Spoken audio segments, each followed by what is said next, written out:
Shalom pemirsa yang diberkati Tuhan, bertemu kembali dalam seri pelajaran Sekolah Sabat.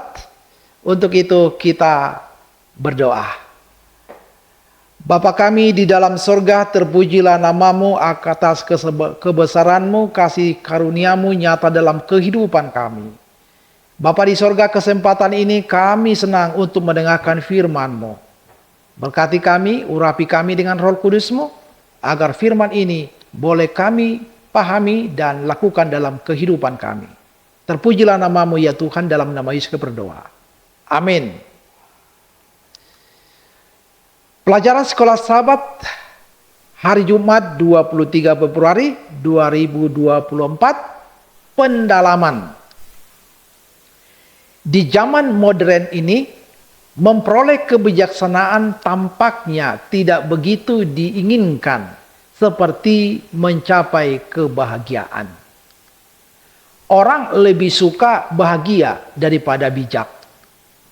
Namun dapat kita benar-benar bahagia dan menjalani kehidupan yang memuaskan tanpa hikmat ilahi? Kita Mazmur dengan jelas mengatakan bahwa kita tidak bisa. Kabar baiknya adalah kita tidak diminta untuk memilih antara kebijaksanaan dan kebahagiaan. Sebuah contoh sederhana dari bahasa Ibrani dapat mengilustrasikan hal ini. Dalam bahasa Ibrani, kata langkah dalam bentuk jamak adalah asrei. Terdengar sangat mirip dengan kata kebahagiaan, asrei. Meskipun kita melewatkan asosiasi ini dalam terjemahan bahasa Inggris, itu menyampaikan pesan yang kuat. Langkah berpegang pada jalan Tuhan mengarah pada kehidupan yang bahagia. Bacalah Mazmur 1 ayat 1, Mazmur 17 ayat 5, Mazmur 37 ayat 31, Mazmur 44 ayat 19, Mazmur 89 ayat 16, Mazmur 119 ayat 1. Di dalam Alkitab, baik hikmat maupun kebahagiaan bukanlah konsep abstrak, melainkan pengalaman nyata. Mereka ditemukan dalam hubungan dengan Tuhan yang terdiri dari menghormati, memuji, menemukan kekuatan, dan mempercayai Tuhan. Mazmur 25 ayat 14 mengatakan bahwa Tuhan bergaul karib dengan orang yang takut akan Dia, dan perjanjiannya diberitahukannya kepada mereka. Bersyukur kepada Allah atas semua gambaran sukacita yang telah Dia berikan kepada kita. Marilah kita kumpulkan semua jaminan kasih-Nya yang penuh berkat, agar kita dapat memandangnya terus-menerus. Saudara-saudara, anak Allah meninggalkan tahta Bapaknya, menutupi keilahiannya dengan kemanusiaan, agar Dia dapat menyelamatkan manusia dari kuasa setan.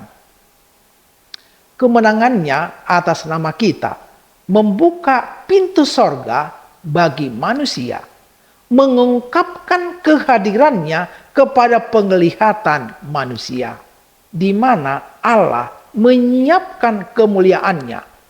Bangsa yang jatuh dan terjerumus dalam dosa telah diangkat dari lubang kehancuran dan dibawa kembali ke dalam hubungan dekat dengan Allah yang tak terbatas.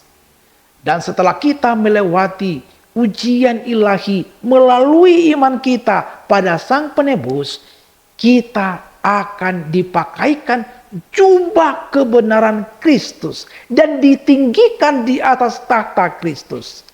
Ini adalah gambaran yang Allah inginkan kita renungkan. Terdapat dalam Ellen G. White, Langkah Kepada Kristus, halaman 201 dan 202.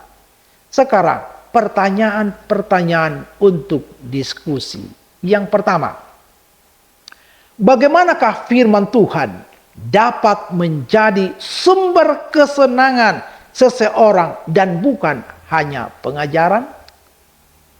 Bagaimanakah diisi dengan firman Allah berhubungan dengan tinggal di dalam Yesus Kristus firman itu? Yohanes 1 ayat 1, Yohanes 15 ayat 5 sampai 7. Yang kedua, apakah yang terjadi ketika manusia secara sadar dan terus-menerus menolak ajaran Tuhan? Baca Mazmur 81, Mazmur 95. Menurut Anda, mengapa itu terjadi?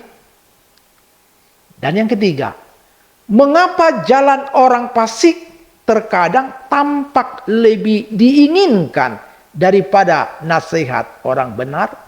Baca Mazmur 141. Artinya, bagaimanakah kita menghadapi fakta yang tampak bahwa seringkali orang fasik kelihatannya baik-baik saja? Inilah yang menjadi pertanyaan yang perlu kita renungkan dan pelajari bersama. Kiranya Tuhan menolong kita. Tuhan memberkati. Mari kita tutup di dalam doa. Bapa di sorga, terima kasih. Berkat-Mu nyata dalam kehidupan kami. Bagaimana firman-Mu mengajak kami agar kami boleh selalu bersyukur dan meninggikan Tuhan di dalam kehidupan kami. Betapa janji Tuhan itu begitu luar biasa, agar kami boleh menikmati kehidupan yang kekal bersama dengan Tuhan.